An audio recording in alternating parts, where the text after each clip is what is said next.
A editora Plug Me apresenta O Pequeno Príncipe, de Antoine Saint-Exupéry, um livro original da editora Agir.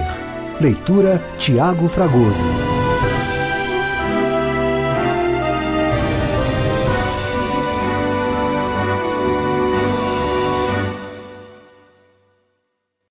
Dedicatória. Peço perdão às crianças por dedicar este livro a uma pessoa grande. Tem um bom motivo. Essa pessoa grande é o melhor amigo que possuo. Entretanto, tem um outro motivo. Essa pessoa grande é capaz de compreender todas as coisas, até mesmo os livros de criança. Tenho ainda um terceiro. Essa pessoa grande mora na França e ela tem fome e frio. Ela precisa de consolo. Se todos esses motivos não bastam, eu dedico então este livro à criança que essa pessoa grande já foi. Todas as pessoas grandes foram um dia crianças, mas poucas se lembram disso. Corrijo, portanto, a dedicatória. A Léon Vert, quando ele era criança.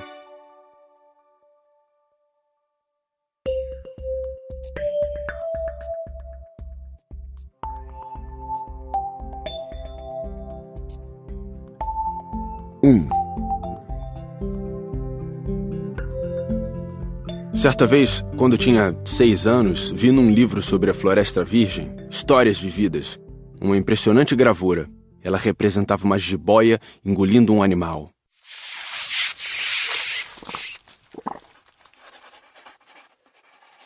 Dizia o livro: as jiboias engolem sem mastigar a presa inteira.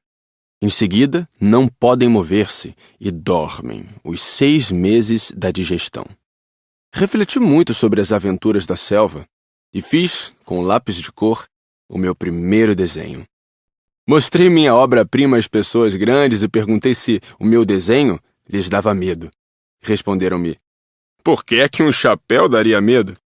Meu desenho não representava um chapéu, representava uma jiboia digerindo um elefante. Desenhei então o interior da jiboia, a fim de que as pessoas grandes pudessem entender melhor. Elas têm sempre necessidade de explicações detalhadas.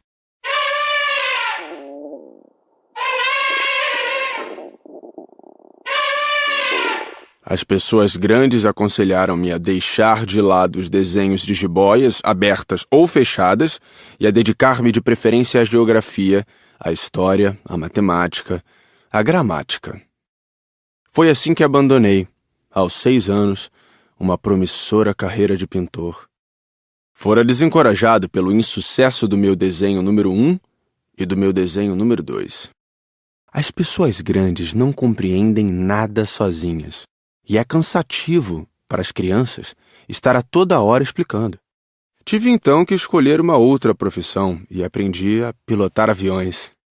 Voei por quase todas as regiões do mundo, e a geografia, é claro, me serviu muito. Sabia distinguir num relance a China e o Arizona. Isso é muito útil quando se está perdido na noite. Desta forma, ao longo da vida, tive vários contatos com muita gente séria.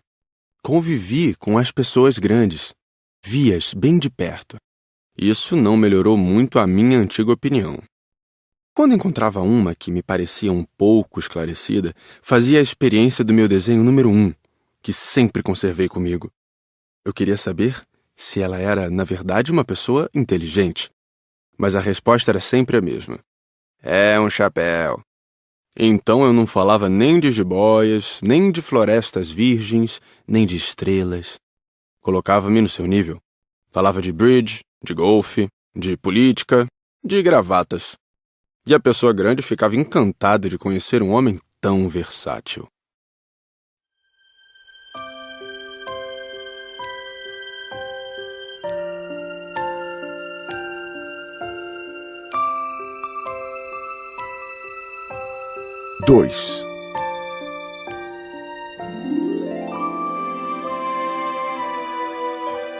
Vivi, portanto, só, sem alguém com quem pudesse realmente conversar.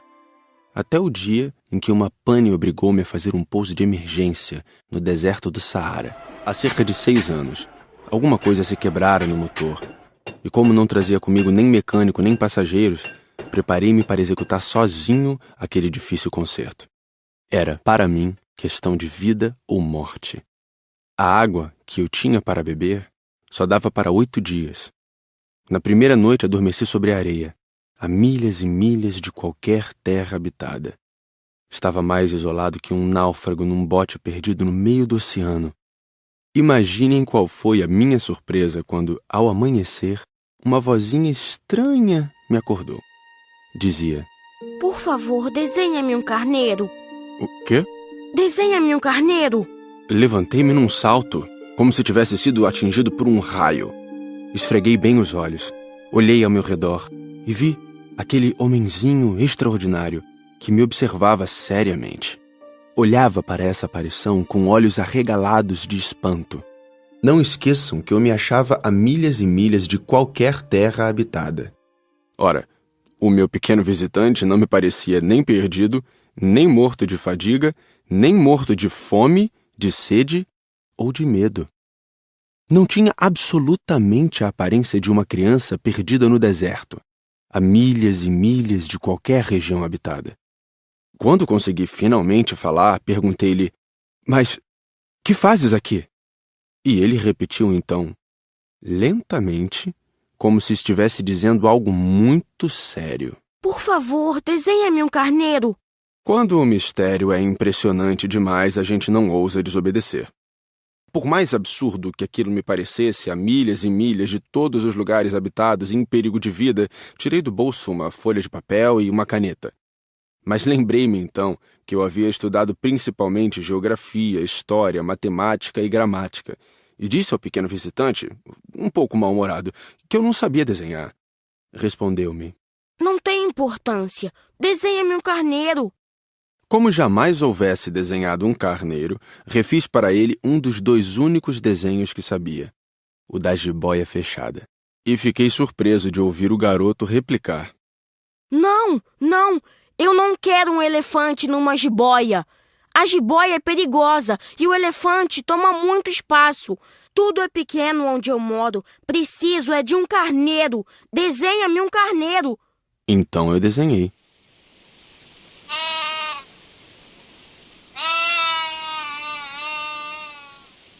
Olhou atentamente e disse: Não, esse já está muito doente. Desenha outro. Desenhei de novo. O meu amigo sorriu paciente.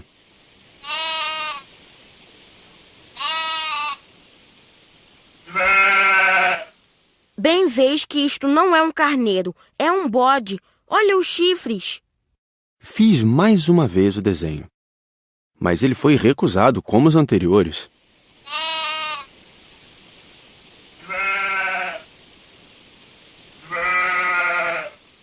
Esse aí é muito velho. Quero um carneiro que viva muito tempo. Então, perdendo a paciência e como tinha pressa em desmontar o motor, rabisquei o desenho e arrisquei. Esta é a caixa. O carneiro que queres está aí dentro. Fiquei surpreso ao ver iluminar-se a face do meu pequeno juiz. Era assim mesmo que eu queria. Será preciso muito capim para esse carneiro? Por quê? Porque é muito pequeno onde eu moro. Qualquer coisa chega.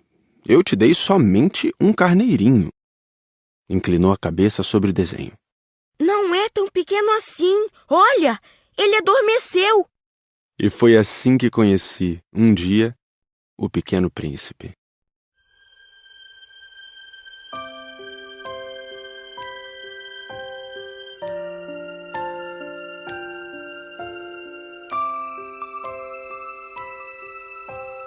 Três.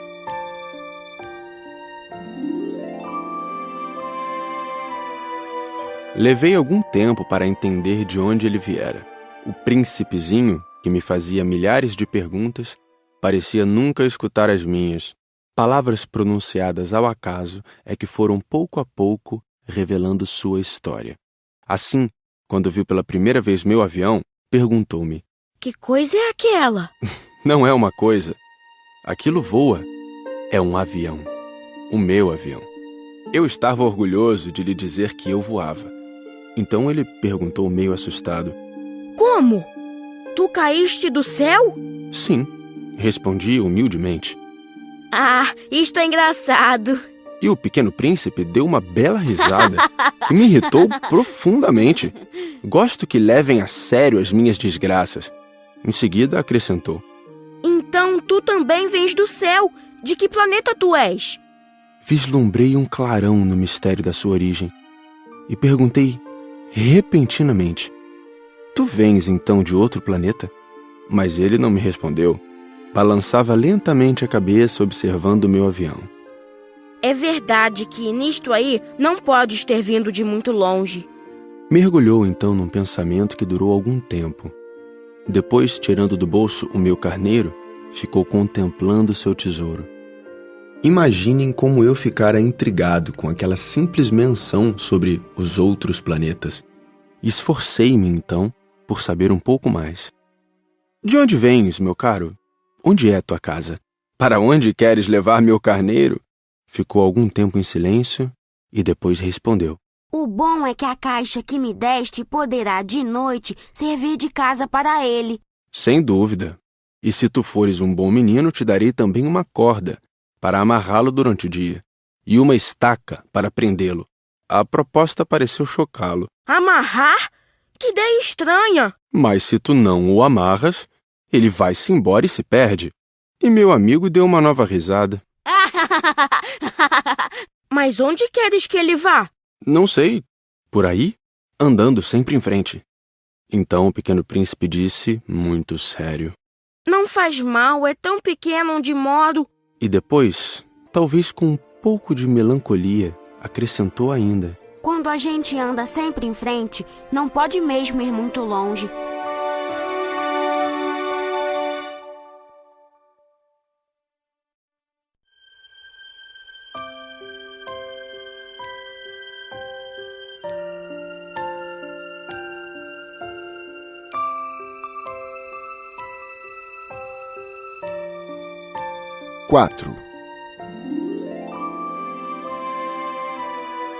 Eu aprendera assim uma segunda coisa, importantíssima.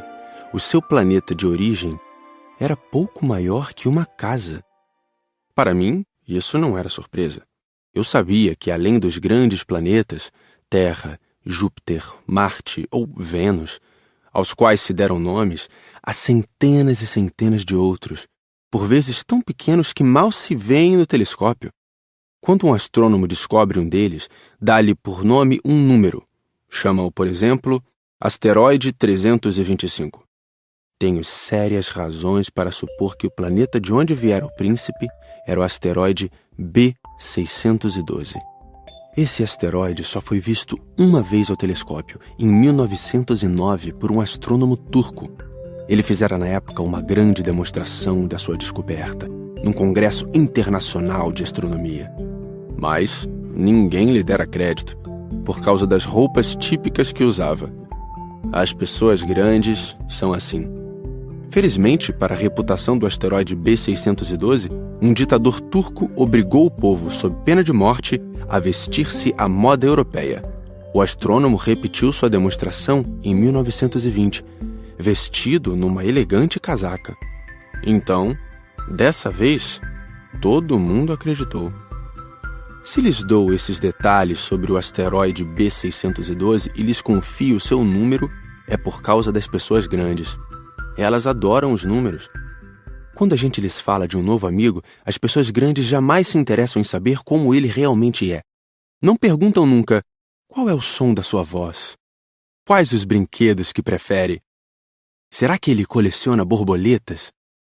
Mas perguntam, qual é a sua idade? Quantos irmãos ele tem? Quanto pesa? Quanto ganha seu pai? Somente assim é que elas julgam conhecê-lo. Se dizemos às pessoas grandes, vi uma bela casa de tijolos cor-de-rosa, gerânios na janela, pombas no telhado, elas não conseguem de modo algum fazer uma ideia da casa. É preciso dizer-lhes, vi uma casa de 600 mil reais. Então elas exclamam, que beleza! Assim, se a gente lhes disser, a prova de que o príncipezinho existia é que ele era encantador, que ele ria e que ele queria um carneiro. Quando alguém quer um carneiro, é porque existe. Elas pouco se importarão e nos chamarão de criança. Mas se dissermos, o planeta de onde ele vinha é o asteroide B612, ficarão inteiramente convencidas e não amolarão com perguntas. Elas são assim mesmo. É preciso não lhes querer mal por isso. As crianças devem ser muito tolerantes com as pessoas grandes. Mas, com certeza para nós, que compreendemos o significado da vida, os números não têm tanta importância. Gostaria de ter começado esta história como nos contos de fada. Gostaria de ter começado assim. Era uma vez um pequeno príncipe que habitava um planeta pouco maior que ele e que tinha necessidade de um amigo. Para aqueles que compreendem a vida, isto pareceria, sem dúvida, muito mais verdadeiro. Dá-me tanta tristeza narrar essas lembranças. Já faz 6 anos que meu amigo se foi com seu carneiro. Se tento descrevê-lo aqui, é justamente porque não quero esquecê-lo. É triste esquecer um amigo. Nem todo mundo tem amigo. E eu corro o risco de ficar como as pessoas grandes que só se interessam por números.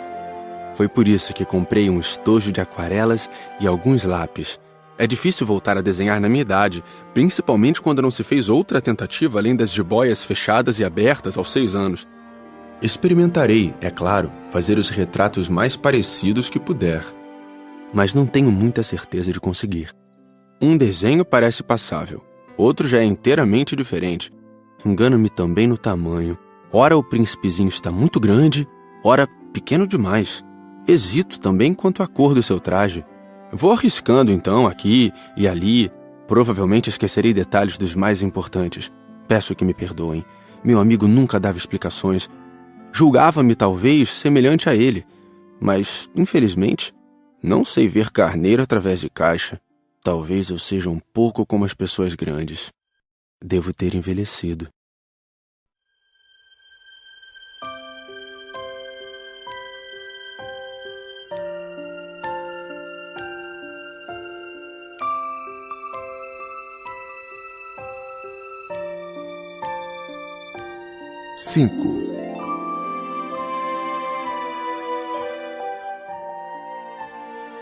A cada dia eu ficava sabendo mais alguma coisa do seu planeta, da partida, da viagem.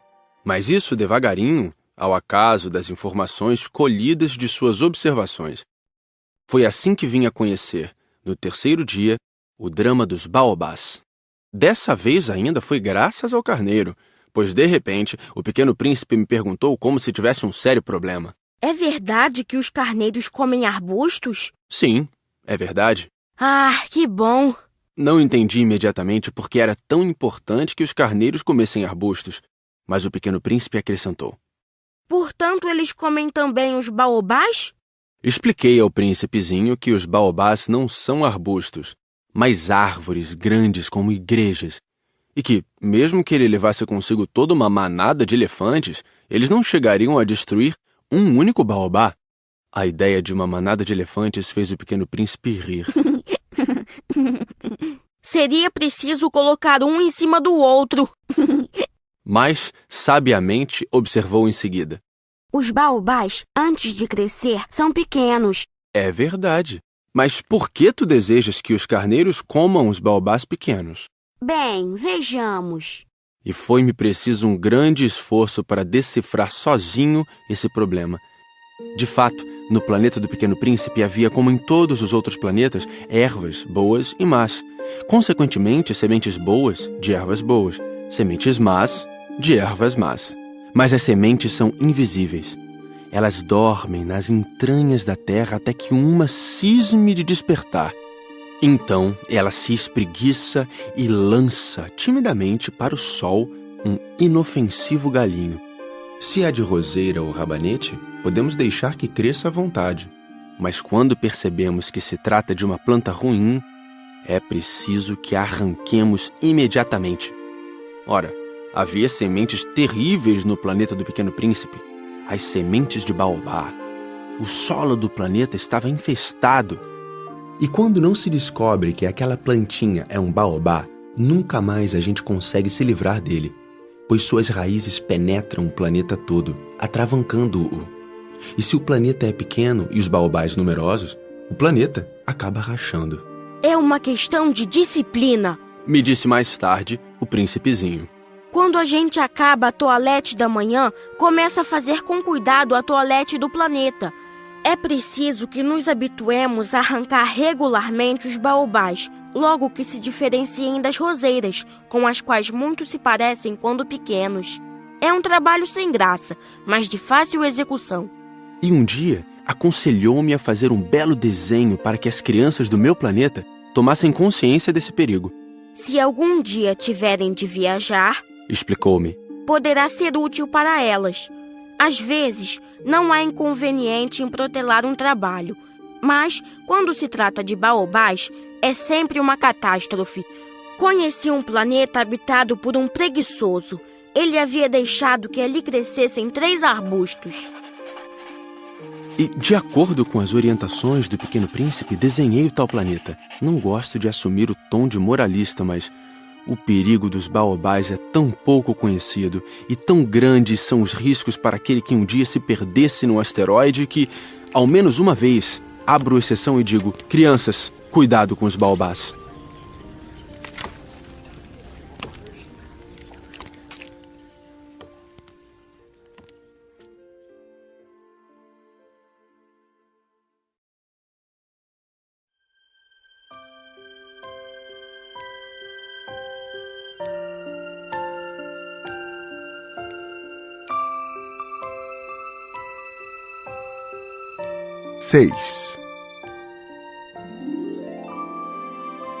Ah, Pequeno Príncipe, assim eu comecei a compreender pouco a pouco os segredos da tua triste vidinha. Durante muito tempo não tiveste outra distração a não ser a doçura do pôr do sol. Aprendi esse novo detalhe quando me disseste, na manhã do 4º dia: gosto muito de pôr do sol. Vamos ver um. Mas é preciso esperar. Esperar o quê? Esperar que o sol se ponha. Tu fizeste um ar de surpresa e logo depois riste de ti mesmo. Disseste-me: eu sempre imagino estar em casa. De fato, quando é meio-dia nos Estados Unidos, o sol, todo mundo sabe, está se pondo na França. Bastaria poder ir à França num minuto para assistir ao pôr do sol. Infelizmente, a França é longe demais. Mas no teu pequeno planeta, bastava apenas recuar um pouco a cadeira. E assim, contemplavas o crepúsculo todas as vezes que desejavas. Um dia, eu vi o sol se pôr 43 vezes. E logo depois acrescentaste: quando a gente está muito triste, gosta de admirar o pôr do sol. Estavas tão triste assim no dia em que contemplaste os 43? Mas o príncipezinho não respondeu.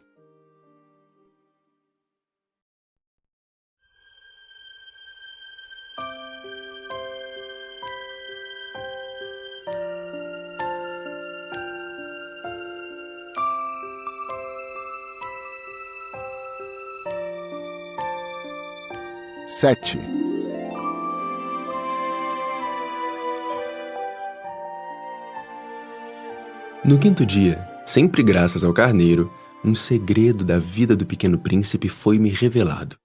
Perguntou-me sem rodeios, como se fora o resultado de uma longa reflexão: um carneiro, se come arbusto, come também as flores? Um carneiro come tudo o que encontra. Mesmo as flores que tenham espinhos? Sim, mesmo as que têm. Então, para que servem os espinhos? Eu não sabia. Estava ocupadíssimo naquele instante, tentando desatarrachar do motor um parafuso muito apertado. Estava bastante preocupado, pois minha pane estava começando a parecer muito grave e a água que tinha para beber era tão pouca que eu temia o pior. Para que servem os espinhos? O Pequeno Príncipe jamais renunciava a uma pergunta uma vez que a tivesse feito. Mas eu estava irritado com o parafuso e respondi qualquer coisa. Espinhos não servem para nada, são pura maldade das flores. Mas, após um silêncio, ele me disse com uma espécie de rancor: não acredito! As flores são fracas, ingênuas. Defendem-se como podem. Elas se julgam poderosas com seus espinhos. Não respondi. Naquele instante eu pensava, se esse parafuso não afrouxar, vou fazê-lo soltar com uma martelada. O príncipezinho perturbou de novo meus pensamentos. E tu pensas então que as flores... Ora, eu não penso nada. Eu respondi qualquer coisa. Eu só me ocupo com coisas sérias. Ele me olhou surpreso. Coisas sérias? Ele me via de martelo em punho, dedos sujos de graxa, curvado sobre um objeto que lhe parecia ser muito feio. Tu falas como as pessoas grandes. Senti um pouco de vergonha, mas ele acrescentou, implacável. Tu confundes todas as coisas, misturas tudo. Ele estava realmente muito irritado. Sacudia ao vento seus cabelos dourados. Eu conheço um planeta onde há um sujeito vermelho, quase roxo. Nunca cheirou uma flor, nunca olhou uma estrela, nunca amou ninguém. Nunca fez outra coisa senão contas. E o dia todo repete, como tu: eu sou um homem sério, eu sou um homem sério. E isso faz inchar-se de orgulho. Mas ele não é um homem, é um cogumelo. Um quê? Um cogumelo. O príncipe estava agora pálido de cólera. Há milhões e milhões de anos que as flores produzem espinhos. Há milhões e milhões de anos que, apesar disso, os carneiros as comem. E não será importante procurar saber por que elas perdem tanto tempo produzindo espinhos inúteis? Não terá importância a guerra dos carneiros e das flores? Não será mais importante que as contas do tal sujeito? E se eu, por minha vez, conheço uma flor única no mundo, que só existe no meu planeta, e que um belo dia um carneirinho pode destruir num só golpe, sem saber o que faz, isto não tem importância? Corou um pouco e continuou em seguida. Se alguém ama uma flor da qual só existe um exemplar em milhões e milhões de estrelas, isso basta para fazê-lo feliz quando a contempla. Ele pensa, minha flor está lá, em algum lugar. Mas se o carneiro come a flor, é para ele como se todas as estrelas repentinamente se apagassem. E isto não tem importância. Não pôde dizer mais nada. Imediatamente se pôs a soluçar. A noite caíra. Larguei as ferramentas. Ria-me do martelo, do parafuso, da sede e da morte. Havia numa estrela, num planeta, o meu, a Terra, um príncipezinho a consolar. Tomei-o nos braços, embalei-o e lhe dizia, a flor que tu amas não está em perigo. Vou desenhar uma mordaça para o carneiro, uma cerca para a tua flor. Eu não sabia mais o que dizer. Sentia-me envergonhado. Não sabia como consolá-lo, como me aproximar dele. É tão misterioso o país das lágrimas.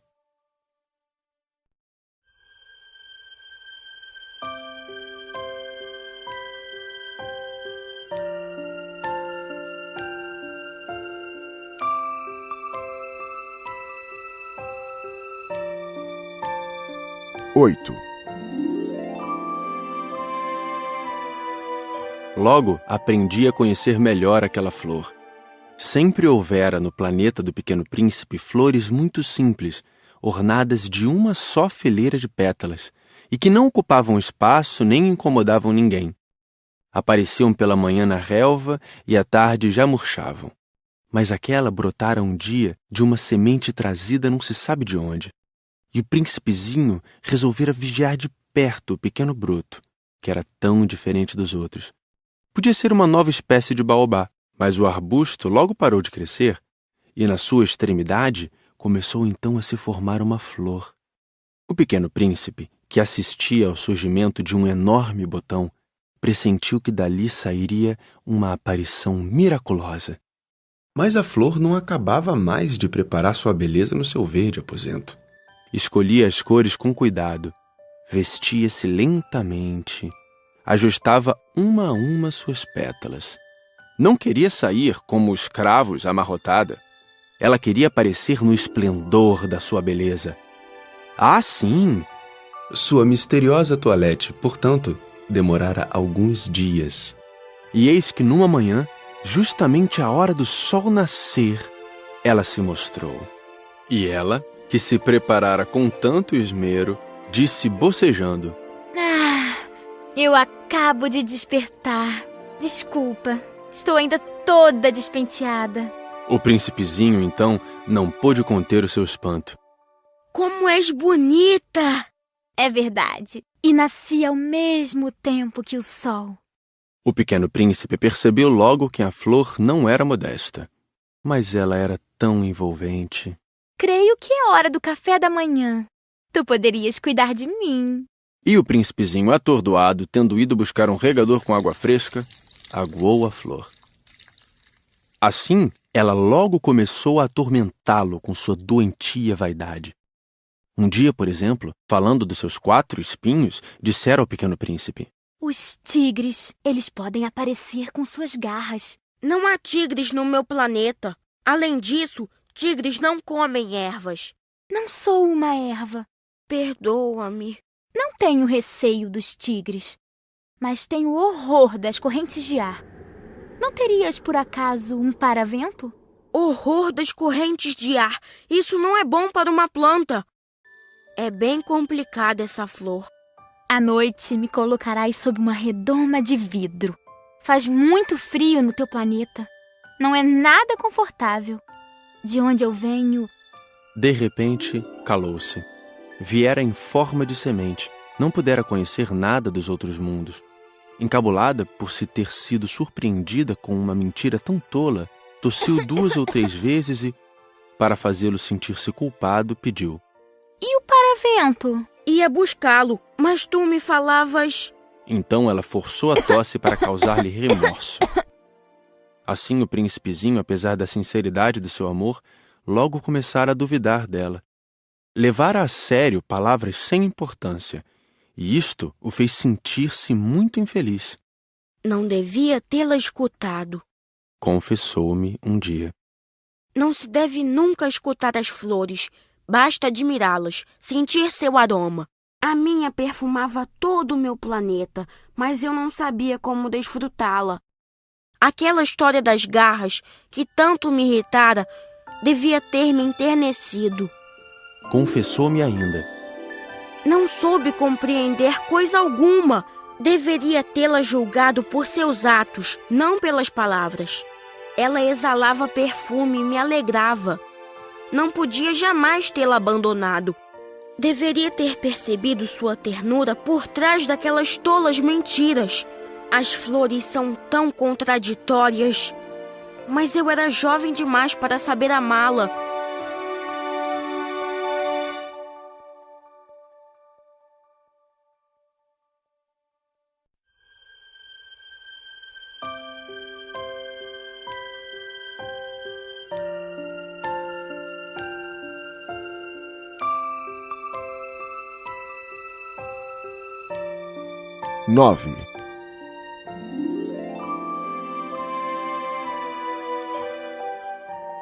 Creio que ele se aproveitou de uma migração de pássaros selvagens para fugir. Na manhã da viagem, pôs o planeta em ordem, revolveu cuidadosamente seus vulcões. Ele possuía 2 vulcões em atividade, e era muito cômodo para esquentar o café da manhã. Possuía também um vulcão extinto, mas, como ele dizia, nunca se sabe. Revolveu também o extinto. Se são bem resolvidos, os vulcões queimam lentamente, constantemente, sem erupções. As erupções vulcânicas são como fagulhas de lareira. Aqui na Terra, nós somos muito pequenos para revolver os vulcões. Por isso é que eles nos causam tanto dano. O pequeno príncipe arrancou também, não sem um pouco de tristeza, os últimos rebentos de baobás. Ele pensava em nunca mais voltar. Mas todos esses trabalhos rotineiros lhe pareceram naquela manhã extremamente agradáveis.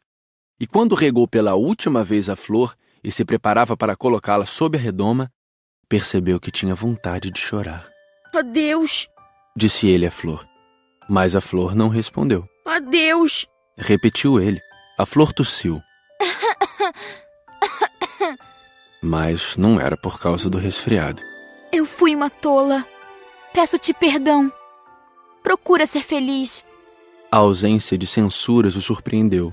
Ficou parado, completamente sem jeito, com a redoma nas mãos. Não podia compreender essa delicadeza.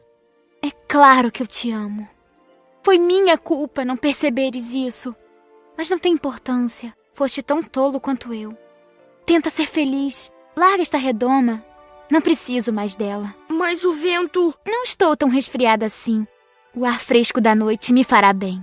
Eu sou uma flor. Mas os bichos... Preciso que eu suporte 2 ou 3 larvas se quiser conhecer as borboletas. Dizem que são tão belas. Do contrário, quem virá visitar-me? Tu estarás longe. Quanto aos bichos grandes, não tenho medo deles. Eu tenho as minhas garras. E ela mostrava ingenuamente seus 4 espinhos. Em seguida acrescentou: Não demores assim, que é exasperante. Tu decidiste partir. Então vai. Pois ela não queria que ele a visse chorar. Era uma flor muito orgulhosa.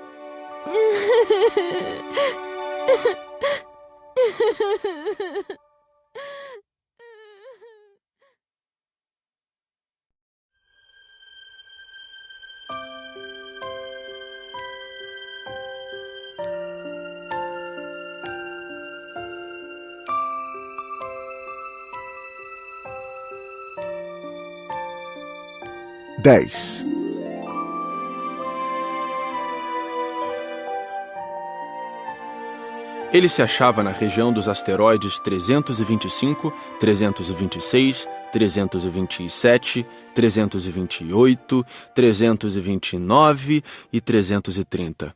Começou então a visitá-los, para desta forma ter uma atividade e se instruir. O primeiro era habitado por um rei. O rei sentava-se, vestido de púrpura e arminho, num trono muito simples, embora majestoso. Oh, eis um súdito! Exclamou o rei ao ver o visitante. E o príncipezinho perguntou a si mesmo: Como pode ele reconhecer-me se jamais me viu?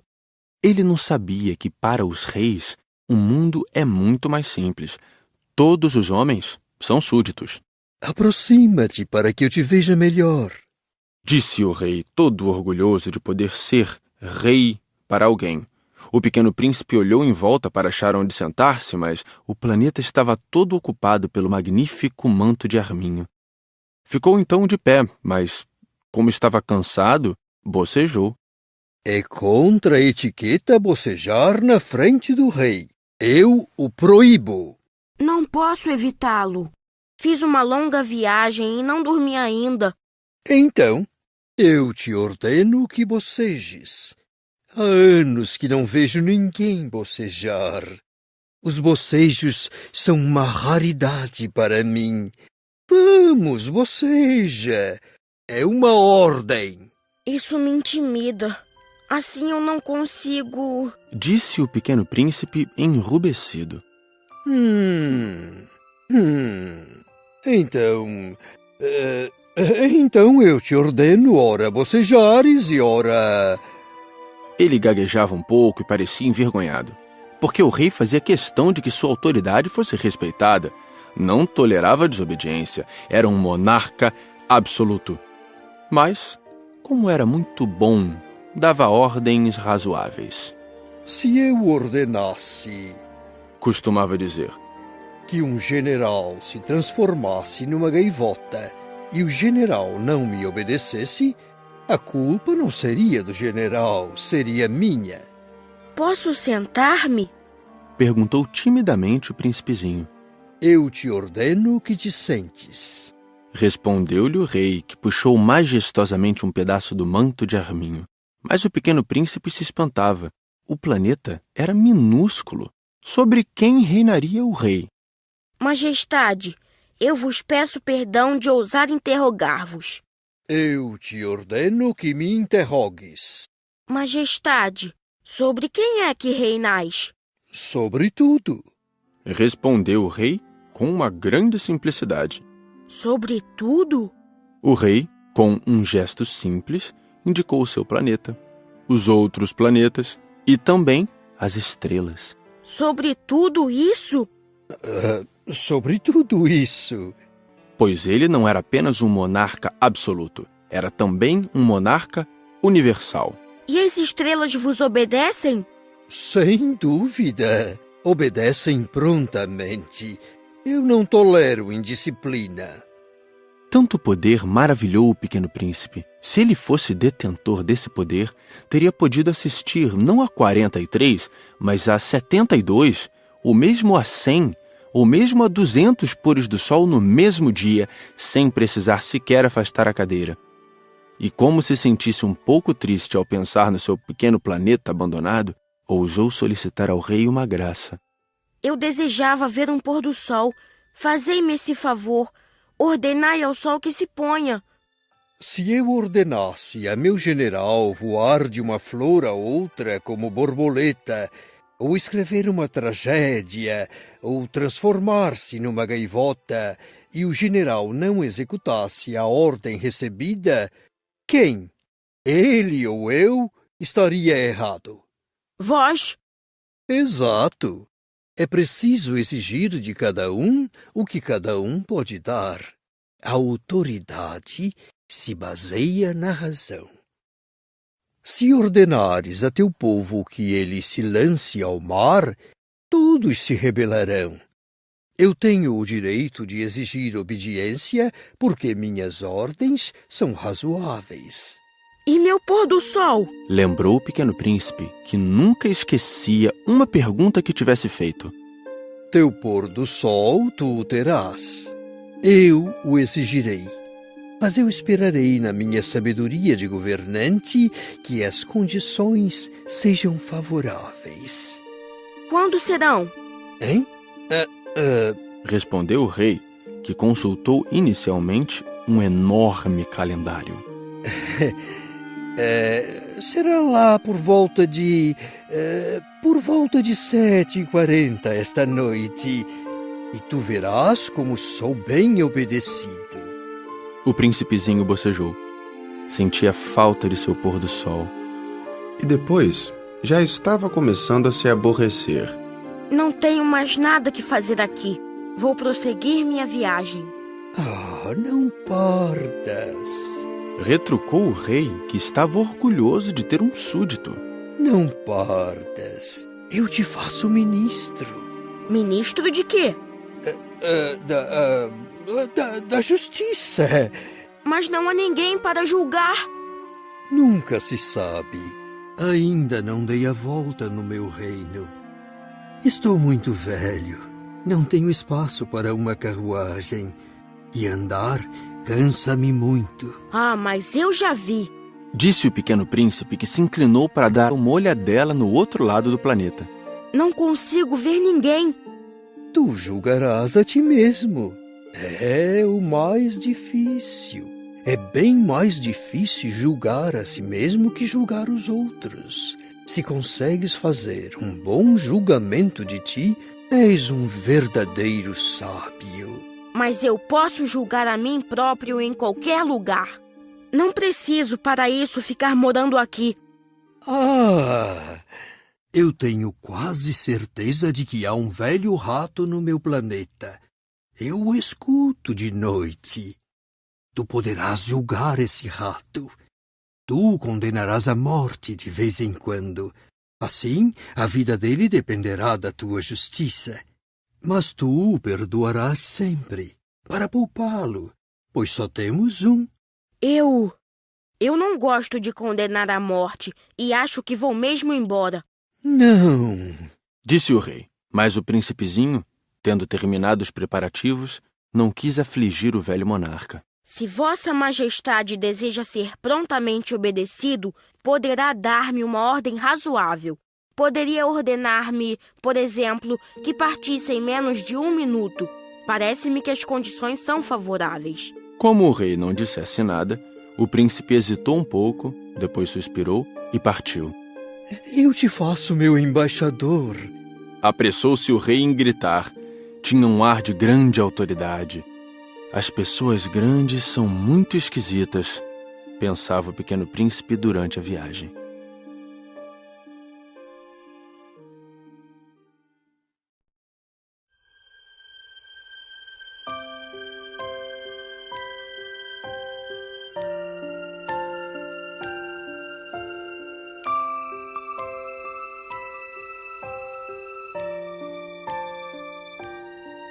11.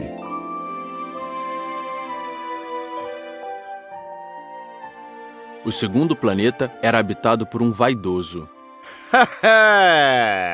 Um admirador vem visitar-me. Exclamou à distância o vaidoso. Mal avistara o príncipezinho, porque para os vaidosos, os outros homens são seus admiradores. Bom dia. Tu tens um chapéu engraçado. É para agradecer. Para agradecer quando me aclamam. Infelizmente, não passa ninguém por aqui. Ah, é? Bate tuas mãos, uma na outra. O príncipezinho bateu as mãos uma na outra. O vaidoso agradeceu modestamente, erguendo o chapéu. Ah, isso é mais divertido que a visita ao rei, disse para si próprio, e recomeçou a bater as mãos uma na outra. O vaidoso tornou a agradecer, tirando o chapéu. Após 5 minutos de exercício, o príncipezinho cansou-se com a monotonia daquele jogo. E para o chapéu cair, o que é preciso fazer? Mas o vaidoso não ouviu. Os vaidosos só ouvem os elogios. Não é verdade que tu me admiras muito? O que quer dizer admirar? Admirar significa reconhecer que eu sou o homem mais belo, mais bem vestido, mais rico e o mais inteligente de todo o planeta. Mas só tu moras no teu planeta. Dá-me esse prazer. Admira-me assim mesmo. Eu te admiro. Disse o príncipezinho dando de ombros. Mas de que te serve isso? E o pequeno príncipe foi-se embora. As pessoas grandes são de fato muito estranhas, pensou ele, continuando sua viagem.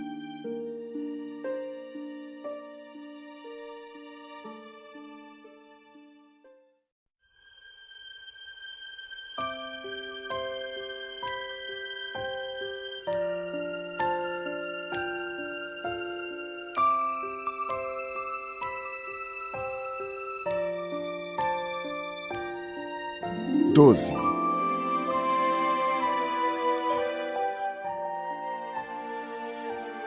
O planeta seguinte era habitado por um bêbado. Esta visita foi muito curta, mas deixou o príncipezinho mergulhado numa profunda tristeza. Que fazes aí? Perguntou ele ao bêbado, que se encontrava silenciosamente acomodado diante de inúmeras garrafas vazias e diversas garrafas cheias. Eu bebo, respondeu o bêbado com ar triste. Por que é que bebes? para esquecer. Esquecer o quê? Indagou o príncipezinho, que já começava a sentir pena dele. Esquecer que eu tenho vergonha, confessou o bêbado, baixando a cabeça. Vergonha de quê? Perguntou o príncipe, que desejava socorrê-lo. Vergonha de beber, concluiu o beberrão, encerrando-se definitivamente no seu silêncio. E o pequeno príncipe foi-se embora, perplexo. As pessoas grandes são decididamente estranhas, muito estranhas, dizia para si mesmo, durante a viagem.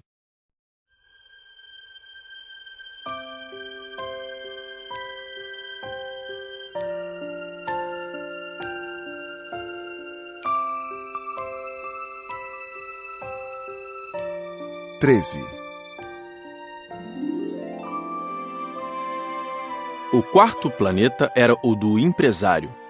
Estava tão ocupado que não levantou sequer a cabeça à chegada do pequeno príncipe. Bom dia. O teu cigarro está apagado. 3 e 2 são 5, 5 e 7, 12, 12 e 3, 15, bom dia, 15 e 7, 22, 22 e 6, 28, não tenho tempo para acendê-lo de novo, 26 e 5, 31, ufa, são 501.622.731. 500 milhões de quê? Hein? Ainda estás aí? 501 milhões de... Eu não sei mais, tenho tanto trabalho, sou um sujeito sério, não me preocupo com futilidades. 2 e 5, 7. 500 milhões de quê? Repetiu o príncipezinho, que nunca na vida renunciara a uma pergunta uma vez que a tivesse feito. O empresário levantou a cabeça. Há 54 anos habito este planeta e só fui incomodado 3 vezes. A primeira vez foi há 22 anos, por um besouro que veio não sei de onde. Fazia um barulho terrível e cometi 4 erros na soma. A segunda foi há 11 anos, quando tive uma crise de reumatismo. Por falta de exercício. Não tenho tempo para passear, sou um sujeito sério. A terceira é esta. Eu dizia, portanto, 501 milhões... Milhões de quê? O empresário compreendeu que não havia chance de ter paz. Milhões dessas coisinhas que se veem às vezes no céu. Moscas? Não, essas coisinhas que brilham. Vagalumes? Também não. Essas coisinhas douradas que fazem sonhar os preguiçosos. Mas eu sou uma pessoa séria, não tenho tempo para divagações. Ah, estrelas? Isso mesmo, estrelas. E que fazes com 500 milhões de estrelas? 501.622.731. Eu sou um sujeito sério, gosto de exatidão. E que fazes com essas estrelas? O que faço com elas? Sim. Nada, eu as possuo. Tu possuis as estrelas? Sim. Mas eu já vi um rei que... Os reis não possuem, eles reinam sobre. É muito diferente. E de que te serve possuir as estrelas? Serve-me para ser rico. E para que te serve ser rico? Para comprar outras estrelas, se alguém achar. Esse aí, disse o príncipezinho para si mesmo, raciocina um pouco como o bêbado. No entanto, fez ainda algumas perguntas. Como pode a gente possuir as estrelas? De quem são elas? Eu não sei, de ninguém. Logo, são minhas, porque pensei nisso primeiro. Basta isso? Sem dúvida. Quando achas um diamante que não é de ninguém, ele é teu. Quando achas uma ilha que não é de ninguém, ela é tua. Quando tens uma ideia antes dos outros, tu a registras, ela é tua. Portanto, eu possuo as estrelas, pois ninguém antes de mim teve a ideia de as possuir. Isso é verdade. E que fazes tu com elas? Eu as administro, eu as conto e reconto. É complicado, mas eu sou um homem sério. O príncipezinho ainda não estava satisfeito. Eu, se possuo um lenço de seda, posso amarrá-lo em volta do pescoço e levá-lo comigo. Se possuo uma flor, posso colhê-la e levá-la comigo. Mas tu não podes levar as estrelas. Não, mas posso colocá-las no banco. Que quer dizer isso? Isso quer dizer que eu escrevo num pedaço de papel o número de estrelas que possuo. Depois, tranco o papel à chave numa gaveta. Só isso? Isso basta. É divertido, pensou o príncipezinho. É bastante poético, mas sem muita utilidade. O pequeno príncipe tinha sobre as coisas sérias ideias muito diferentes do que pensavam as pessoas grandes. Eu possuo uma flor que rego todos os dias. Possuo 3 vulcões que revolvo toda semana, porque revolvo também o que está extinto. A gente nunca sabe. É útil para os meus vulcões, é útil para a minha flor que eu os possua. Mas tu não és útil às estrelas. O empresário abriu a boca, mas não encontrou nenhuma resposta. E o príncipezinho se foi. As pessoas grandes são mesmo extraordinárias, repetia para si durante a viagem.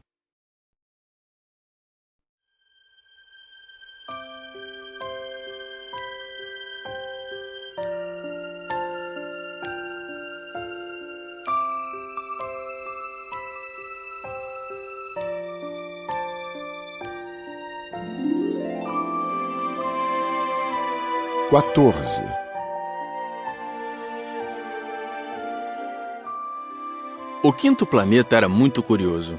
Era o menor de todos. Tinha o espaço suficiente para um lampião e para o acendedor de lampiões. O pequeno príncipe não conseguia entender para que serviriam no céu, num planeta sem casa e sem gente, um lampião e o acendedor de lampiões. No entanto, disse consigo mesmo: talvez esse homem seja mesmo um tolo. No entanto, é menos tolo que o rei, que o vaidoso, que o empresário, que o beberrão. Seu trabalho, ao menos, tem um sentido. Quando acende o lampião, é como se fizesse nascer mais uma estrela ou uma flor. Quando o apaga, porém, faz adormecer a estrela ou a flor. É um belo trabalho, e sendo belo, tem sua utilidade. Quando alcançou o planeta, saudou educadamente o acendedor. Bom dia. Por que acabas de apagar teu lampião? É o regulamento. Bom dia. Qual é o regulamento? É apagar meu lampião. Boa noite. E tornou a acender. Mas por que acabas de acendê-lo de novo? É o regulamento. Eu não compreendo. Não é para compreender. Regulamento é regulamento. Bom dia. E apagou o lampião. Em seguida, enxugou a testa num lenço de losangos vermelhos. Eu executo uma tarefa terrível. No passado era mais sensato. Apagava de manhã e acendia à noite. Tinha o resto do dia para descansar e toda a noite para dormir. E depois disso, mudou o regulamento? O regulamento não mudou. Aí é que está o problema. O planeta a cada ano gira mais depressa e o regulamento não muda. E então? Agora que ele dá uma volta por minuto, não tenho mais 1 segundo de repouso. Acendo e apago uma vez por minuto. Ah, que engraçado! Os dias aqui duram 1 minuto. Não é nada engraçado. Já faz 1 mês que estamos conversando. 1 mês? Sim, 30 minutos, 30 dias. Boa noite. E acendeu o lampião. O pequeno príncipe respeitou e gostou daquele acendedor tão fiel ao regulamento. Lembrou-se dos pores do sol que ele mesmo provocava, apenas recuando sua cadeira. Quis ajudar seu amigo. Sabes, conheço uma maneira de descansares quando quiseres. Eu sempre quero descansar. Pois a gente pode ser ao mesmo tempo fiel e preguiçoso. E o príncipezinho prosseguiu. Teu planeta é tão pequeno que podes com 3 passos contorná-lo. Basta andares bem lentamente, de modo a ficares sempre ao sol. Quando desejares descansar, tu caminharás, e o dia durará o tempo que quiseres. Isso não adianta muito. O que eu mais gosto na vida é de dormir. Então não há solução. Não há solução. Bom dia. E apagou o lampião. Esse aí, pensou o príncipezinho ao prosseguir a viagem para mais longe, esse aí seria desprezado por todos os outros: o rei, o vaidoso, o beberrão, o empresário. No entanto, é o único que não me parece ridículo. Talvez porque é o único que se ocupa de outra coisa que não seja ele próprio. Suspirou lamentando e completou. Era o único com quem eu poderia ter feito amizade. Mas seu planeta é mesmo pequeno demais. Não há lugar para 2. O que o pequeno príncipe não ousava admitir é que lamentava partir desse planeta abençoado com 1440 pores do sol a cada 24 horas.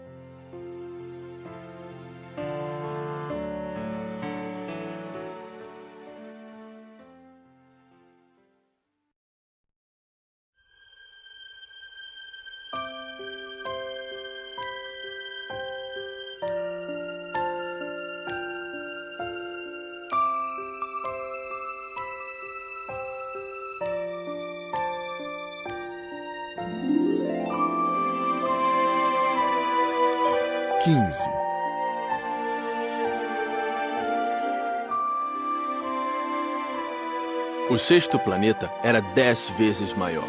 Era habitado por um velho que escrevia em livros enormes. Ora, vejam, eis um explorador! Exclamou ele logo que avistou o pequeno príncipe. O príncipezinho sentou-se à mesa meio ofegante. Já viajara tanto. De onde vens? Que livro é esse? Que faz o senhor aqui?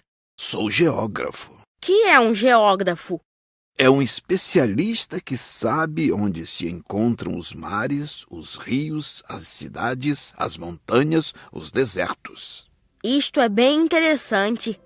Eis, afinal, uma verdadeira profissão. E lançou um olhar ao seu redor no planeta do geógrafo. Nunca havia visto planeta tão grandioso. O seu planeta é muito bonito. Há oceanos nele? Não sei te dizer. Ah... O príncipezinho estava decepcionado. E montanhas? Não sei te dizer. E cidades? E rios? E desertos? Também não sei te dizer. Disse o geógrafo pela 3ª vez. Mas o senhor é geógrafo. É verdade. Mas não sou explorador. Faltam-me exploradores. Não é o geógrafo quem vai contar as cidades, os rios, as montanhas, os mares, os oceanos, os desertos. O geógrafo é muito importante para ficar passeando. Nunca abandona sua escrivaninha, mas recebe os exploradores, interroga-os e anota seus relatos de viagem. E quando algum lhe parece mais interessante, o geógrafo faz um inquérito sobre a moral do explorador. Por quê? Porque um explorador que mentisse produziria catástrofes nos livros de geografia, assim como um explorador que bebesse demais. Por quê? Porque os bêbados veem em dobro. Então o geógrafo anotaria 2 montanhas, onde, na verdade, só há uma. Conheço alguém que seria um mau explorador. É possível. Pois bem, quando a moral do explorador parece boa, faz-se uma investigação sobre a sua descoberta. Vai-se vê-la? Não, seria muito complicado. Mas exige-se do explorador que ele forneça provas. Tratando-se, por exemplo, da descoberta de uma grande montanha, é essencial que ele traga grandes pedras.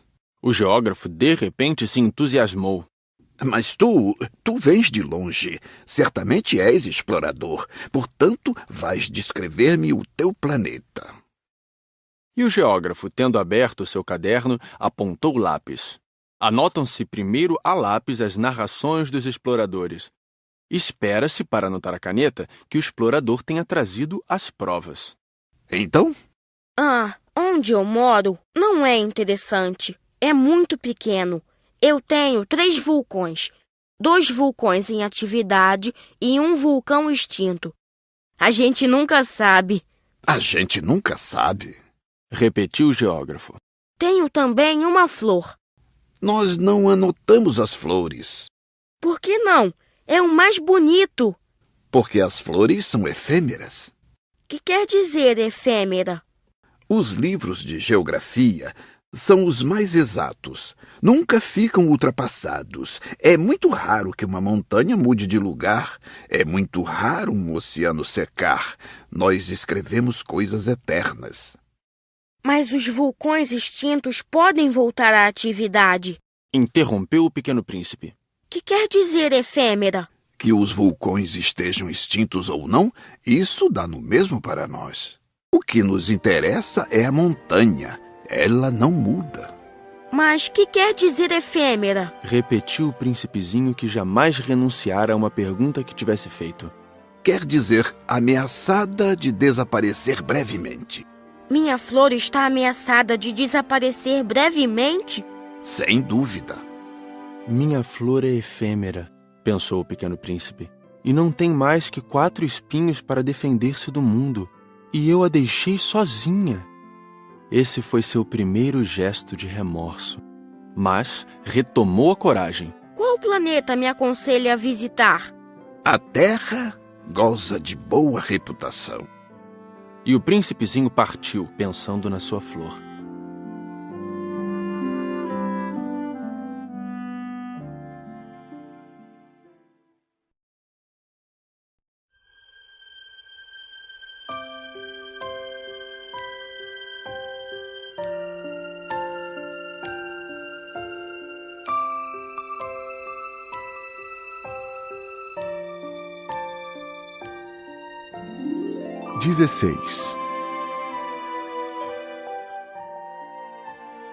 O 7º planeta foi, portanto, a Terra. A Terra não é um planeta qualquer. Contam-se lá 111 reis, não esquecendo, é claro, os reis negros, 7.000 geógrafos, 900.000 negociantes, 7,5 milhões de beberrões e 311 milhões de vaidosos. Isto é, cerca de 2 bilhões de pessoas grandes. Para dar-lhes uma ideia das dimensões da Terra, eu lhes direi que antes da invenção da eletricidade era necessário manter, para o conjunto dos seus 6 continentes, um verdadeiro exército de 462.511 acendedores de lampiões. Visto um pouco de longe, isto dava um magnífico efeito. Os movimentos desse exército eram ritmados como os de um balé de ópera. Primeiro era a vez dos acendedores de lampiões da Nova Zelândia e da Austrália. Esses, depois de acenderem seus lampiões, iam dormir. Entravam então na dança os acendedores de lampiões da China e da Sibéria. E estes, tendo concluído suas tarefas, também desapareciam nos bastidores.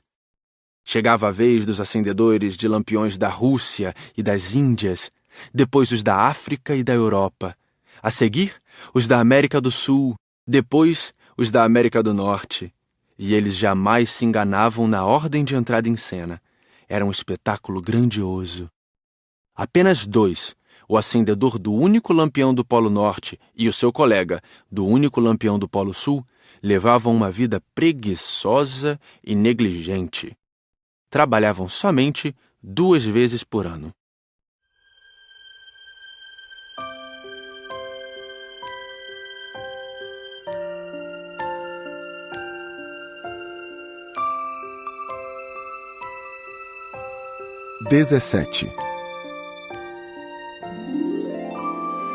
Quando a gente quer fazer graça, às vezes mente um pouco. Não fui lá muito honesto ao lhes falar dos acendedores de lampiões. Corro o risco de dar uma falsa ideia do nosso planeta àqueles que não o conhecem. Os homens ocupam, na verdade, muito pouco espaço na superfície da Terra.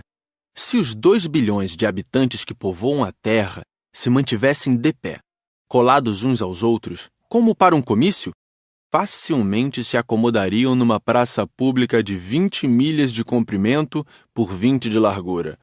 Poderíamos agrupar toda a humanidade na menor das ilhas do Pacífico. As pessoas grandes não acreditarão, é claro. Elas julgam ocupar muito espaço. Imaginam-se tão importantes quanto os baobás. Peçam-lhes então que façam as contas. Elas adoram os números. Ficarão contentes com isso. Mas não percam seu tempo nessa matemática. É desnecessário. Sei que acreditam em mim. O Pequeno Príncipe, uma vez na Terra, ficou muito surpreso de não ver ninguém. Já receava ter se enganado de planeta quando um anel cor de lua remexeu na areia. Boa noite. Boa noite. Respondeu a serpente. Em que planeta me encontro? Na Terra, na África. Ah, e não há ninguém na Terra? Aqui é o deserto. Não há ninguém nos desertos. A terra é grande. O Pequeno Príncipe sentou-se numa pedra e ergueu os olhos para o céu. As estrelas são todas iluminadas. Será que elas brilham para que cada um possa um dia encontrar a sua? Olha o meu planeta, está bem em cima de nós. Mas como ele está longe... Teu planeta é belo. Que vens fazer aqui?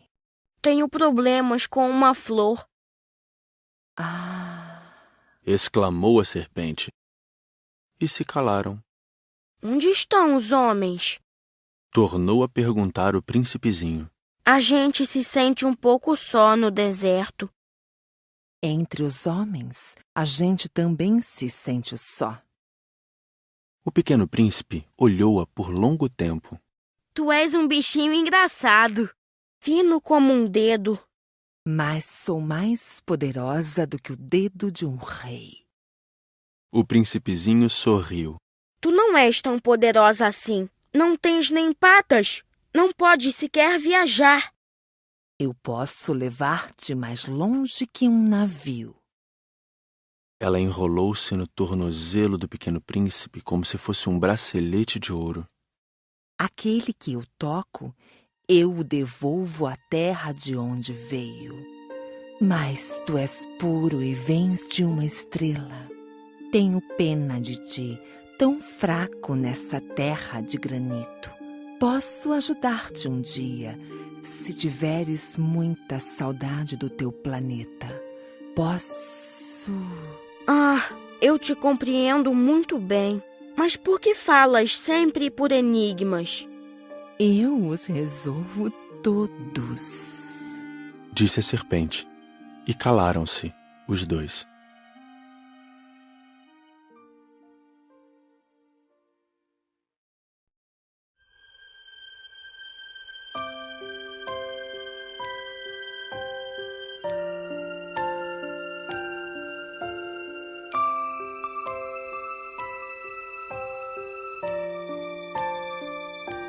18.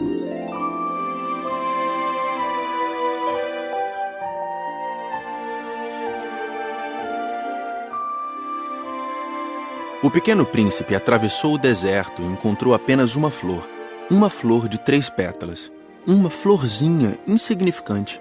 Bom dia, disse o príncipe. Bom dia, disse a flor. Onde estão os homens? Perguntou ele educadamente. A flor, um dia, vira passar uma caravana. Os homens? Eu creio que existem 6 ou 7. Vi-os faz muito tempo, mas não se pode nunca saber onde se encontram. O vento os leva. Eles não têm raízes. Eles não gostam das raízes. Adeus. Adeus.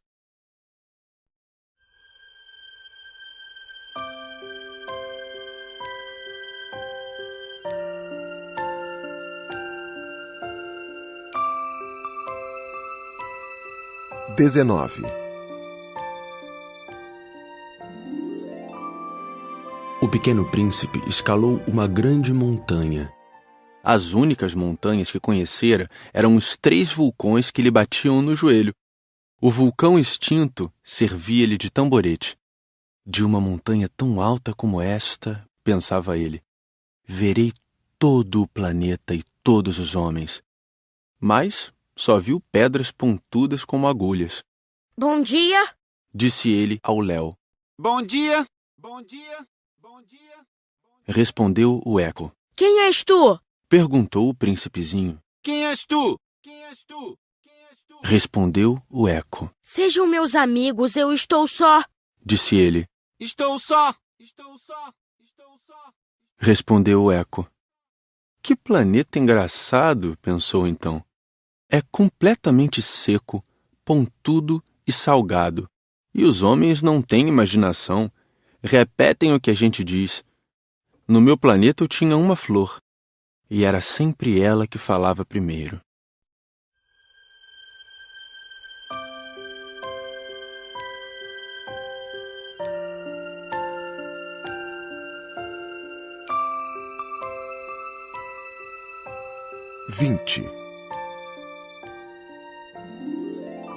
Mas aconteceu que o pequeno príncipe, tendo andado muito tempo pelas areias, pelas rochas e pela neve, descobriu, enfim, uma estrada. E as estradas vão todas em direção aos homens. Bom dia. Era um jardim cheio de rosas. Bom dia! Bom dia! Bom dia! Disseram as rosas. Ele as contemplou. Eram todas iguais à sua flor. Quem sois? Perguntou ele, espantado. Somos as rosas! Ah! E ele se sentiu profundamente infeliz. Sua flor lhe havia dito que ela era a única de sua espécie em todo o universo, e eis que havia 5.000 iguaizinhas num só jardim. Ela teria se envergonhado, pensou ele. Se visse isto, começaria a tossir, simularia morrer para escapar ao ridículo, e eu seria obrigado a fingir que cuidava dela, porque senão, só para me humilhar, ela seria bem capaz de morrer de verdade. Depois refletiu ainda. Eu me julgava rico por ter uma flor única e possuo apenas uma rosa comum. Uma rosa e 3 vulcões, que não passam do meu joelho, estando um, talvez, extinto para sempre. Isso não faz de mim um príncipe muito poderoso. E deitado na relva, ele chorou.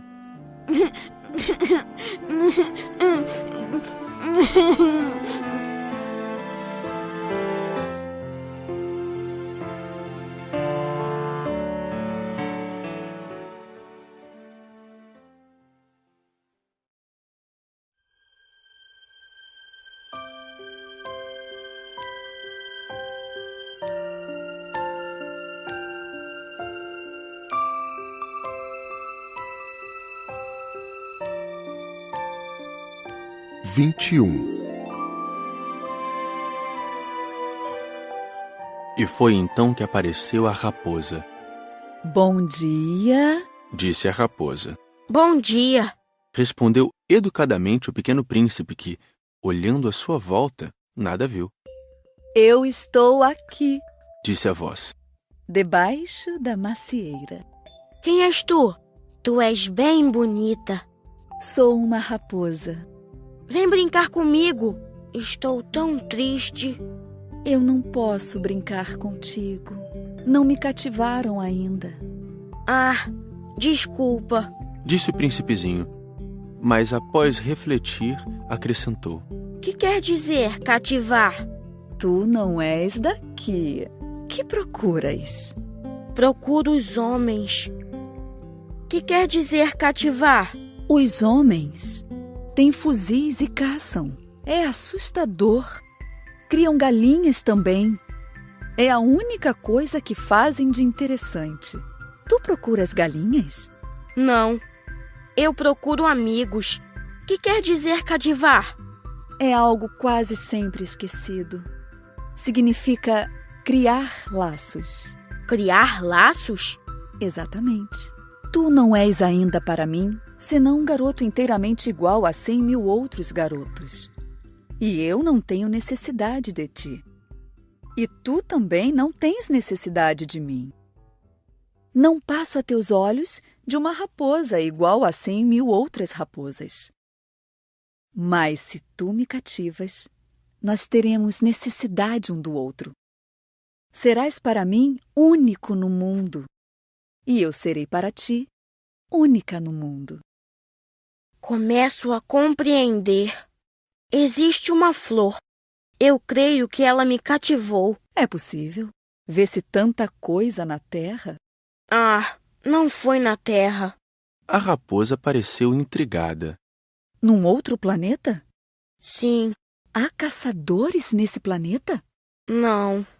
Que bom. E galinhas? Também não. Nada é perfeito. Suspirou a raposa. Mas a raposa retomou seu raciocínio. Minha vida é monótona. Eu caço as galinhas e os homens me caçam. Todas as galinhas se parecem e todos os homens se parecem também. Isso me incomoda um pouco. Mas se tu me cativas, minha vida será como que cheia de sol. Conhecerei um barulho de passos que será diferente dos outros. Os outros passos me fazem entrar debaixo da terra. Os teus me chamarão para fora da toca, como se fosse música. E depois, olha, vês lá longe os campos de trigo? Eu não como pão. O trigo para mim não vale nada. Os campos de trigo não me lembram coisa alguma. E isso é triste.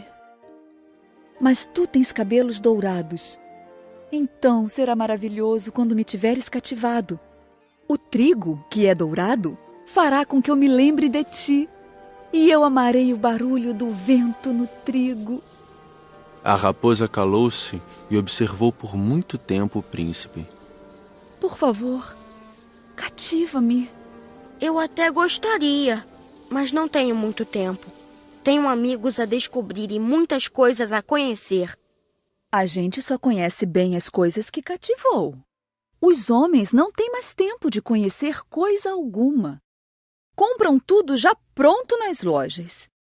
Mas como não existem lojas de amigos, os homens não têm mais amigos.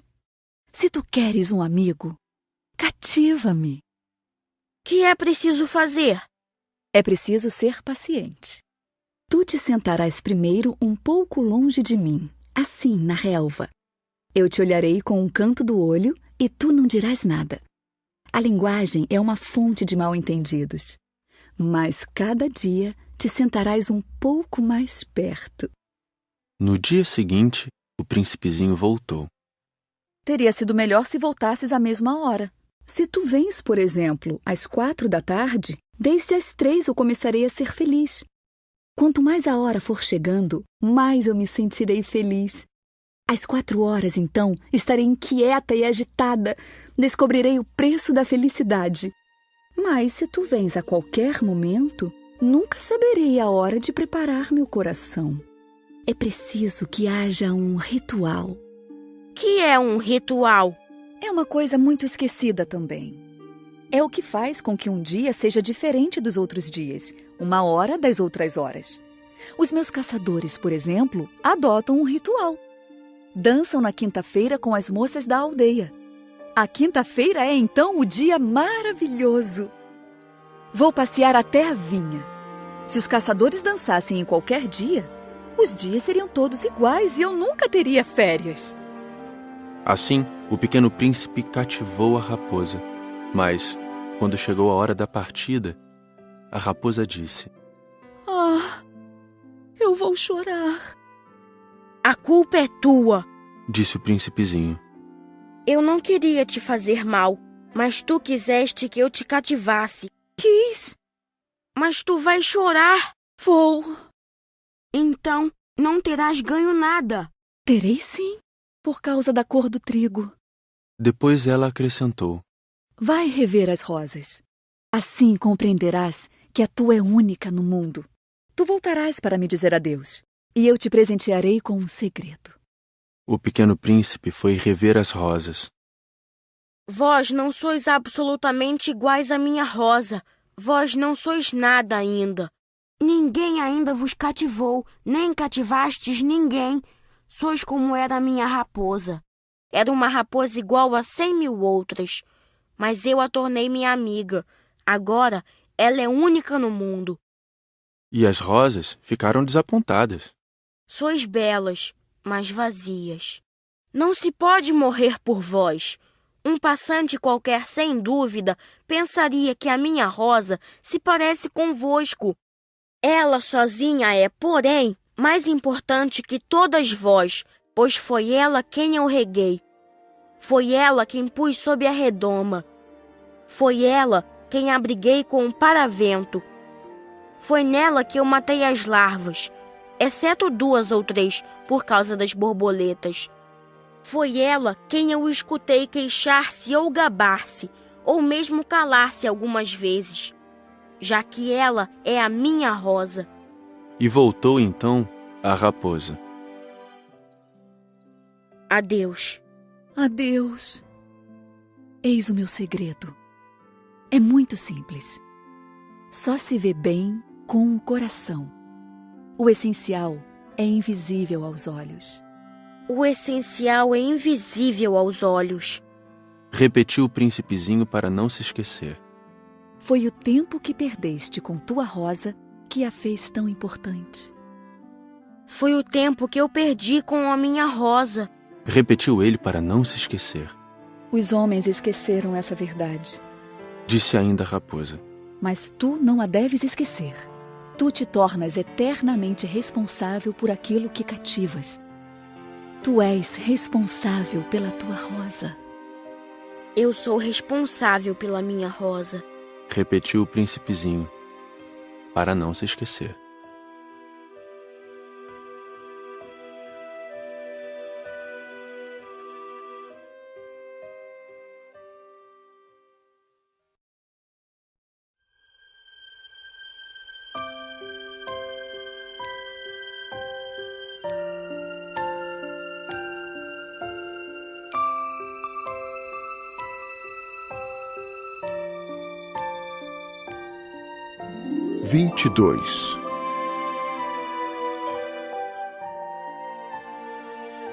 Bom dia, disse o pequeno príncipe. Bom dia, respondeu o manobreiro. Que fazes aqui? Eu separo os passageiros em blocos de 1000. Despacho os trens que os carregam, ora para a direita, ora para a esquerda. E um trem iluminado, roncando como um trovão, fez tremer a cabine do manobreiro.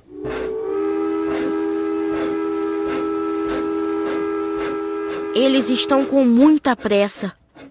O que é que estão procurando? Nem o homem da locomotiva sabe. E apitou, vindo em sentido inverso, um outro trem iluminado.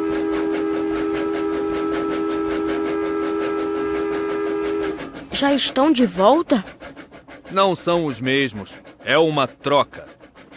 Não estavam contentes onde estavam? Nunca estamos contentes onde estamos. E o apito de um terceiro trem iluminado soou.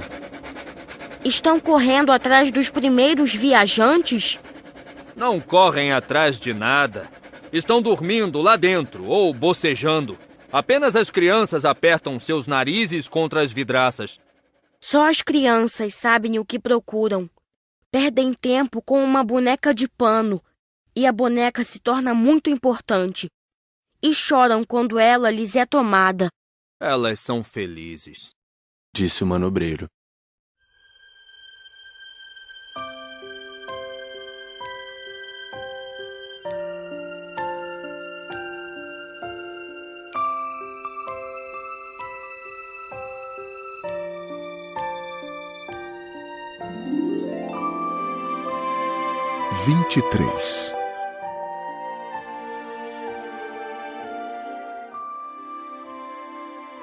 Bom dia, disse o pequeno príncipe. Bom dia, disse o vendedor. Era um vendedor de pílulas especiais que saciavam a sede. Toma-se uma por semana e não é mais preciso beber. Por que vendes isso? É uma grande economia de tempo. Os peritos calcularam. A gente ganha 53 minutos por semana. E o que se faz com esses 53 minutos? O que a gente quiser. Pensou o pequeno príncipe, se tivesse 53 minutos para gastar, iria caminhando calmamente em direção a uma fonte.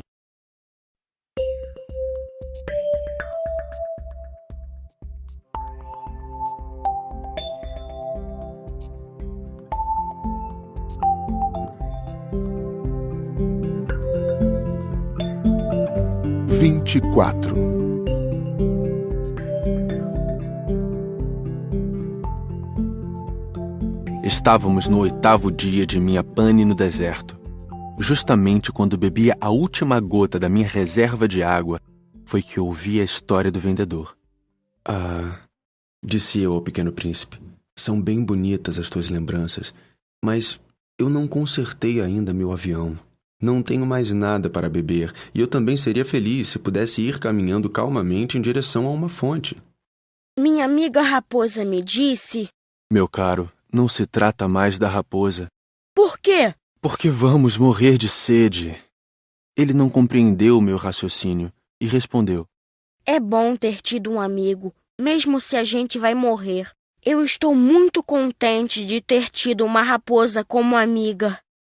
Ele não pode avaliar o perigo, pensei.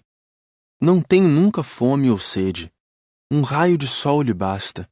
Mas ele me olhou e respondeu ao meu pensamento. Tenho sede também. Procuremos um poço. Eu fiz um gesto de desânimo. É absurdo procurar um poço ao acaso na imensidão do deserto. No entanto, pusemo-nos a caminho.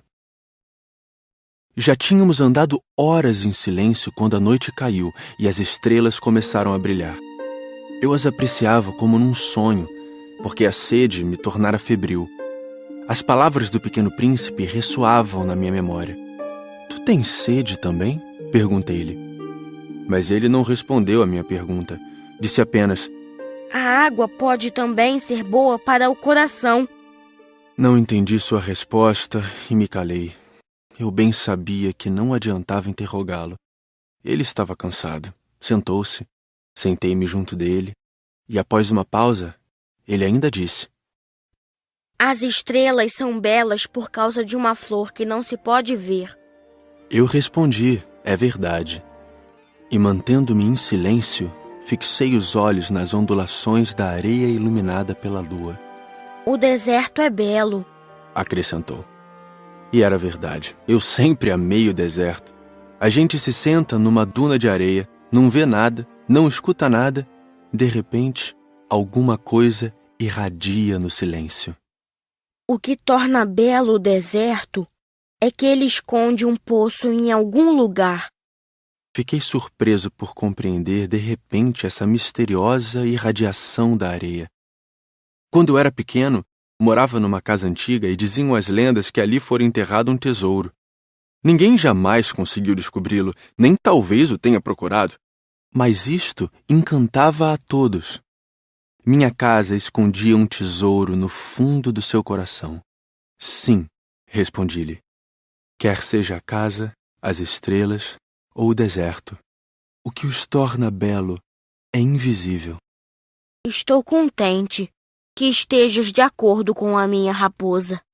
Como o príncipezinho adormecesse, tomei-o nos braços e prossegui a caminhada.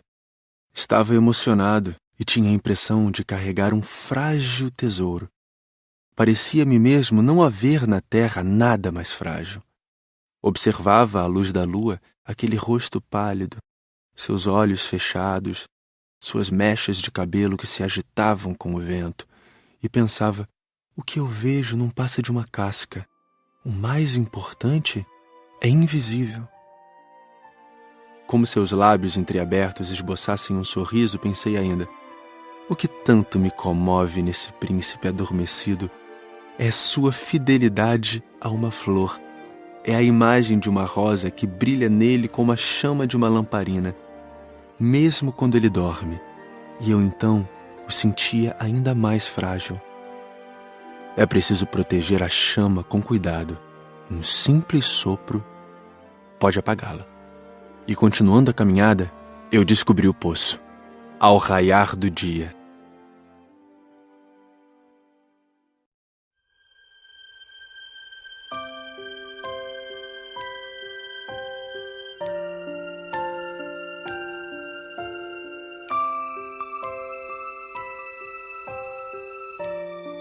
(25)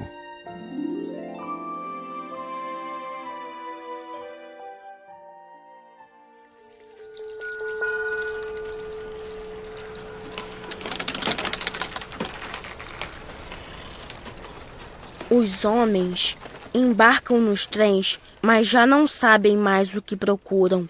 Então, eles se agitam sem saber para onde ir. E acrescentou: E isso não leva a nada. O poço a que tínhamos chegado não se parecia de forma alguma com os poços do Saara. Os poços do Saara são simples buracos na areia. Aquele parecia um poço de aldeia, mas não havia ali aldeia alguma, e eu pensava estar sonhando. É estranho. Tudo está preparado: a roldana, o balde e a corda. Ele riu, pegou a corda, fez girar a roldana, e a roldana gemeu como geme um velho catavento. Tu escutas? Estamos acordando o poço. Ele canta. Eu não queria que ele fizesse nenhum esforço. Deixa que eu puxe. É muito pesado para ti. Lentamente içei o balde e, com cuidado, o coloquei na borda do poço. O canto da roldana ainda permanecia nos meus ouvidos, e na água ainda trêmula, eu podia ver o reflexo do sol. Tenho sede dessa água. Dá-me de beber. E eu compreendi o que ele havia buscado. Levantei o balde até sua boca. Ele bebeu, de olhos fechados. Era doce como uma festa. Essa água era muito mais que um alimento. Nascera da caminhada sob as estrelas, do canto da roldana, do esforço do meu braço. Era boa para o coração, como um presente. Quando eu era pequeno, as luzes da árvore de Natal, a música da missa de meia-noite e a doçura dos sorrisos se refletiam nos presentes que ganhava. Os homens do teu planeta cultivam 5.000 rosas no mesmo jardim e não encontram o que procuram. É verdade. E, no entanto, o que eles procuram poderia ser encontrado numa só rosa ou num pouco de água. É verdade. E o príncipezinho acrescentou: Mas os olhos são cegos. É preciso ver com o coração. Eu tinha bebido. Respirava normalmente. Ao amanhecer, a areia é cor de mel, e a cor de mel também me fazia feliz. Por que, então, eu estava triste? É preciso que cumpras a tua promessa, disse baixinho o pequeno príncipe, que estava, de novo, sentado junto de mim. Que promessa? Tu sabes, a mordaça do meu carneiro. Eu sou responsável por aquela flor. Tirei do bolso os meus esboços de desenho. O príncipezinho os viu e disse rindo: Teus baobás mais parecem repolhos. Oh, eu que caprichara tanto nos meus baobás.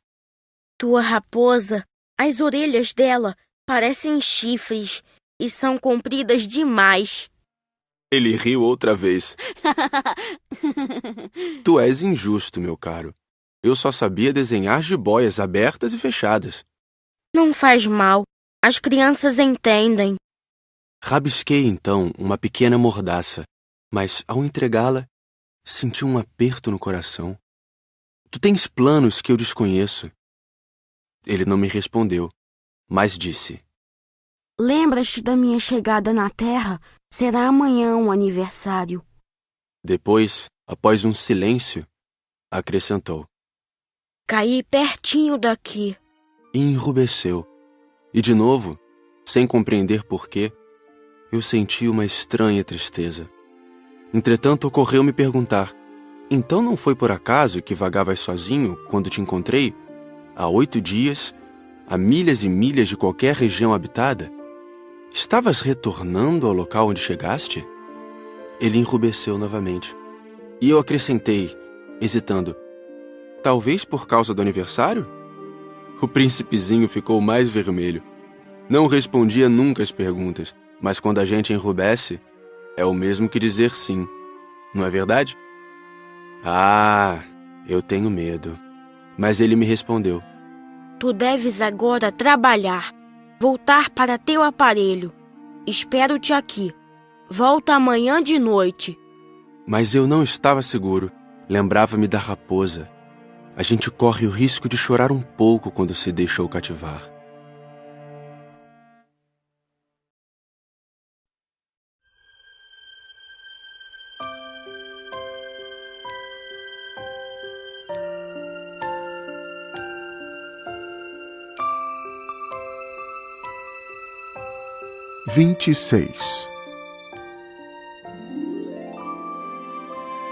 Havia, ao lado do poço, a ruína de um velho muro de pedra. Quando voltei do trabalho, no dia seguinte, vi de longe o meu pequeno príncipe sentado no alto, com as pernas balançando, e eu o escutei dizer: Tu não te lembras, então? Não foi bem esse o lugar. Uma outra voz lhe respondeu, porque ele replicou em seguida: Não estou enganado. O dia é este, mas não é este o lugar. Prossegui em direção ao muro. Não enxergava nem ouvia ninguém a não ser ele. No entanto, o príncipezinho replicou novamente: Está bem. Tu verás na areia onde começam as marcas dos meus passos. Basta me esperar. Estarei lá esta noite. Estava a 20 metros do muro e continuava a não ver nada. O pequeno príncipe disse ainda após um silêncio: O teu veneno é do bom? Estás certa de que não vou sofrer por muito tempo? Parei, o coração apertado, ainda sem compreender nada. Agora, vai-te embora. Eu quero descer. Então baixei os olhos para o pé do muro e dei um salto. Lá estava, erguida para o príncipezinho, uma dessas serpentes amarelas que nos liquidam em 30 segundos. Rapidamente procurei o revólver no bolso, mas percebendo o barulho, a serpente deslizou pela areia, como um esguicho de água que de repente seca, e vagarosamente se enfiou entre as pedras com um leve tinir metálico. Cheguei ao muro a tempo de segurar nos braços o meu caro príncipe, pálido como a neve. Que história é essa? Tu conversas agora com as serpentes? Afrouxei o nó do lenço dourado que ele sempre usava no pescoço. Molhei sua testa, dei-lhe de beber. E agora não ousava perguntar-lhe mais nada. Olhou-me seriamente e abraçou o meu pescoço. Senti o seu coração bater de encontro ao meu, como de um pássaro morrendo, atingido por um tiro. Ele me disse: Estou contente de teres consertado o defeito de tua máquina. Vais poder voltar para casa. Como soubeste? Eu vinha justamente avisar-lhe que, contra toda expectativa, havia conseguido realizar o concerto. Ele não respondeu à minha pergunta, mas acrescentou: Eu também volto hoje para casa. Depois, tristonho, disse: É bem mais longe, bem mais difícil. Eu percebia claramente que algo de extraordinário se passava. Apertava-o nos braços como se fosse uma criancinha. Mas tinha a impressão de que ele ia deslizando no abismo, sem que eu nada pudesse fazer para detê-lo. Seu olhar estava sério, vagando no além. Tenho o teu carneiro, e a caixa para o carneiro, e a mordaça. Ele sorriu com tristeza. Esperei muito tempo. Sentia que seu corpo aos poucos se reaquecia. Meu caro, tu tiveste medo. É claro que tivera. Mas ele sorriu docemente. Terei mais medo ainda esta noite. O sentimento do irremediável me fez gelar de novo. E eu compreendi que não poderia suportar a ideia de nunca mais escutar esse riso. Ele era para mim como uma fonte no deserto. Meu caro, eu quero ainda escutar o teu riso.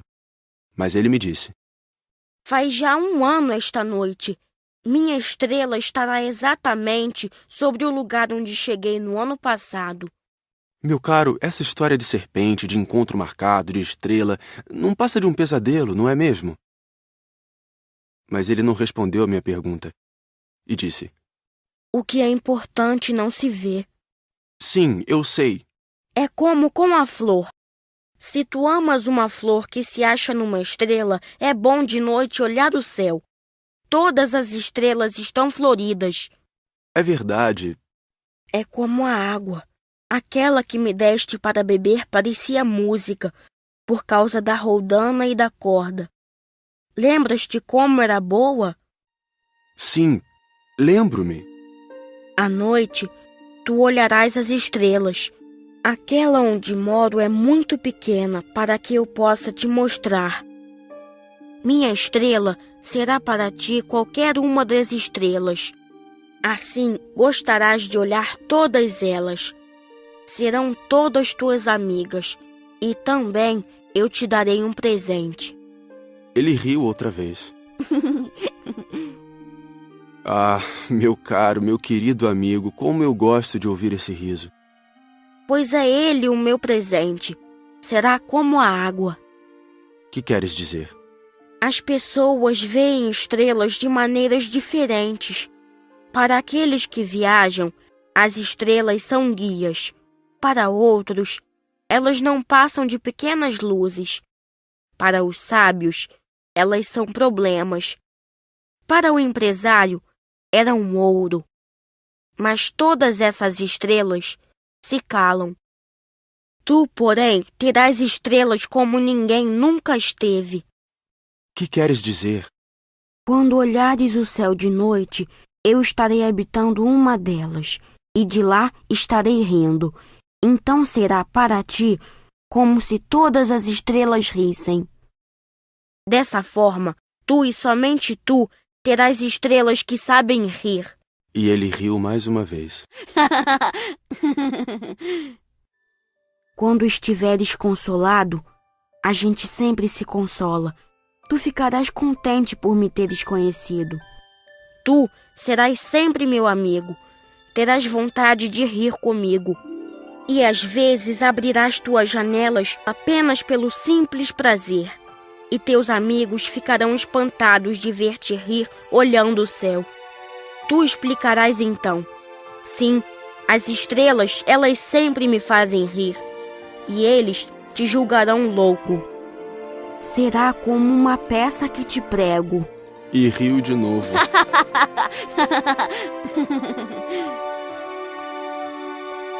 Será como se eu te houvesse dado, em vez de estrelas, montes de pequenos guizos que sabem rir.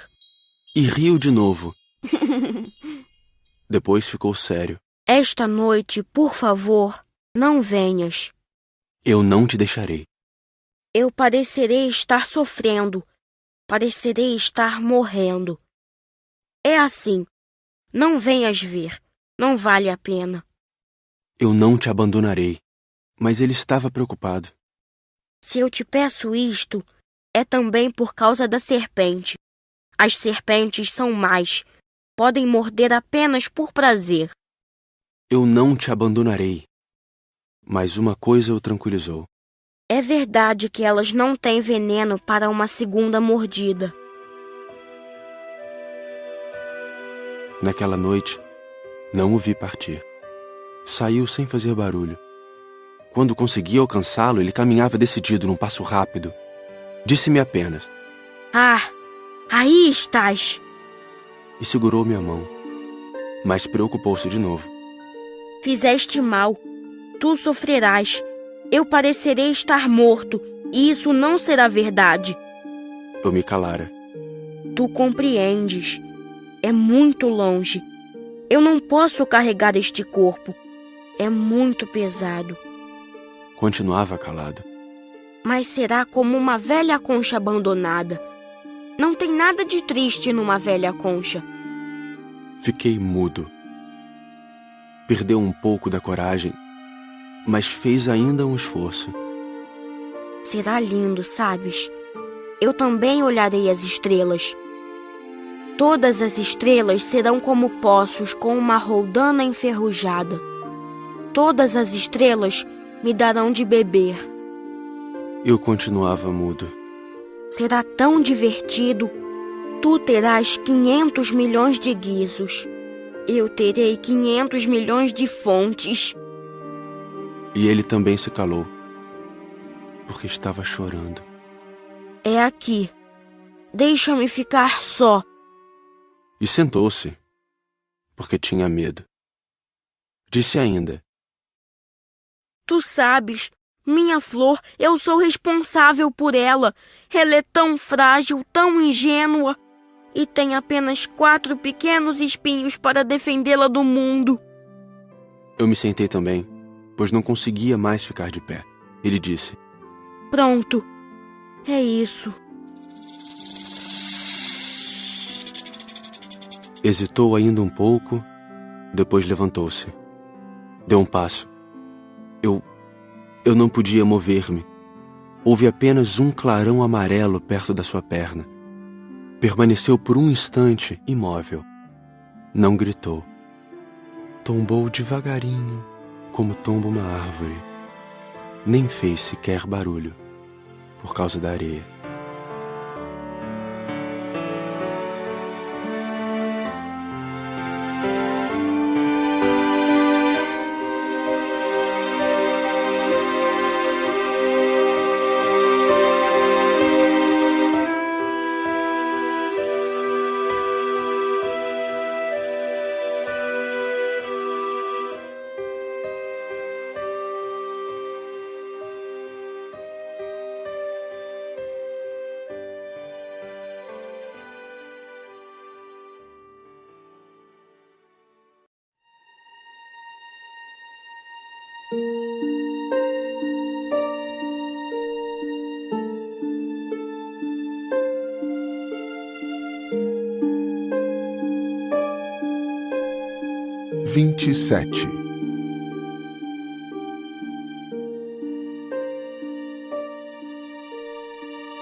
E agora já se passaram 6 anos. Jamais contar essa história. Os companheiros que me encontraram quando voltei ficaram contentes de me ver são e salvo. Eu estava triste, mas lhes dizia: é o cansaço. Agora já me conformei um pouco, mas não completamente. Tenho certeza de que ele voltou ao seu planeta, pois ao raiar do dia não encontrei seu corpo. Não era um corpo tão pesado assim. E gosto à noite de escutar as estrelas. É como ouvir 500 milhões de guizos. Mas eis que acontece uma coisa extraordinária. Na mordaça que desenhei para o Pequeno Príncipe, esqueci de juntar a correia de couro. Ele não poderá jamais prendê-la no carneiro. E então eu pergunto: o que terá acontecido no seu planeta? Talvez o carneiro tenha comido a flor. Certamente que não. O príncipezinho guarda sua flor todas as noites na redoma de vidro e vigia atentamente seu carneiro. Então eu me sinto feliz. E todas as estrelas riem docemente. Ou penso: às vezes a gente se distrai e isto basta. Uma noite ele esqueceu de colocar a redoma de vidro, ou o carneiro saiu de mansinho no meio da noite sem que fosse notado. E todos os guizos então se transformam em lágrimas. Eis aí um grande mistério. Para vocês, que também amam o Pequeno Príncipe, como para mim, todo o universo fica diferente se em algum lugar, que não sabemos onde, um carneiro que não conhecemos comeu ou não uma rosa. Olhem o céu. Perguntem a si mesmos: o carneiro terá ou não comido a flor? E verão como tudo fica diferente. E nenhuma pessoa grande jamais entenderá que isso possa ter tanta importância. Se um dia viajarem pela África, através do deserto, eu lhes peço que não tenham pressa e esperem um pouco bem debaixo da estrela. Se de repente um menino vem ao encontro de vocês, se ele ri, se tem cabelos dourados, se não responde quando é perguntado, adivinharão quem ele é. Façam-me então um favor. Não me deixem tão triste. Escrevam-me depressa, dizendo que ele voltou.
Você acabou de ouvir um audiolivro da editora Plugme.